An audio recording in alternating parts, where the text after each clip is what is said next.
Guys, good afternoon. দেখো আজকে আমি বাটা মাছের ঝোল করব সব সবজি দিয়ে। আমি আগেই বলেছি আমি এখন লাইট খাবার খাই, তাই বাটা মাছগুলো আগে ভেজে তুলে নিয়েছি, আর দেখালাম না, দেরি হয়ে গেছে। এবার আমি দেবো কড়াতে জিরে আর কালো জিরে, একটু 5 ফোঁড়ন আমি এরম করে করি দিয়েছি। এর মধ্যে আমি টেস্টির জন্যে কারি পাতা দিলাম, কারি পাতার পর দিলাম কাঁচা লঙ্কা, একটু নাড়াচাড়া করে নিচ্ছি। করে নিয়ে দেখো আমি নাড়াচাড়া করে নিচ্ছি। এর মধ্যে লাইট অল্প দিয়েছি, অল্প অল্প তেল। এবার আমি টমেটোগুলো দিয়ে দিচ্ছি। টমেটোগুলো দেওয়ার পর সবজিগুলো দিচ্ছি। সব সবজিগুলো দেওয়ার পর আমরা নাড়াচাড়া করবো। নাড়াচাড়া করছি ভালো করে। আমি এখন একটু করছি। দেখো বন্ধুরা আমি ভালো করে সবজিগুলো নেড়ে নিচ্ছি। একদম অল্প তেল দিয়েছি। আমার মনটাও ভালো না, আমার মেয়ের একটু শরীর খারাপ, সেই জন্য ওকেও লাইট ভরে দিচ্ছি। এবার আমি একে একে এর মধ্যে নুন দিলাম, ধনে গুঁড়ো দিলাম, জিরে গুঁড়ো দিলাম, হলুদ গুঁড়ো দিলাম, স্বাদ মতো একটু চিনি দিচ্ছি।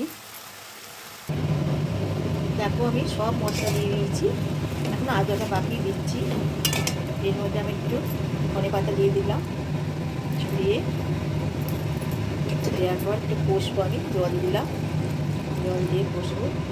এতে কিন্তু সব রকম সবজি আছে, আলু, শিম, কাঁচকলা, পেঁপে, বিন, ঢ্যাঁড়স, পটল, দেখতেই পাচ্ছ সব রকম সবজি দিয়ে আমি কষছি। নাড়াচাড়া করিনি, তারপরে আমি জল ঢেলে দেবো। ও আদাটা দেওয়া বাকি।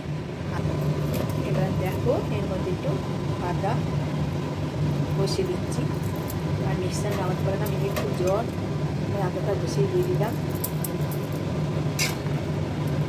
সব রকম সবজি দিয়ে হচ্ছে নেড়ে দিচ্ছি।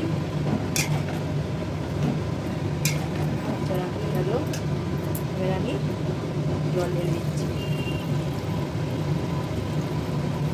এটা ফুটো বন্ধুরা, ফুটে উঠলে তারপরে আমার মাছগুলো দিয়ে দেবো ঝোলে। এবার দেখো বন্ধুরা আমার ঝোল ফুটে গেছে। এবার আমি মাছগুলোকে একটা একটা করে দিয়ে দিচ্ছি। মাছগুলোকে দিয়ে দিচ্ছি,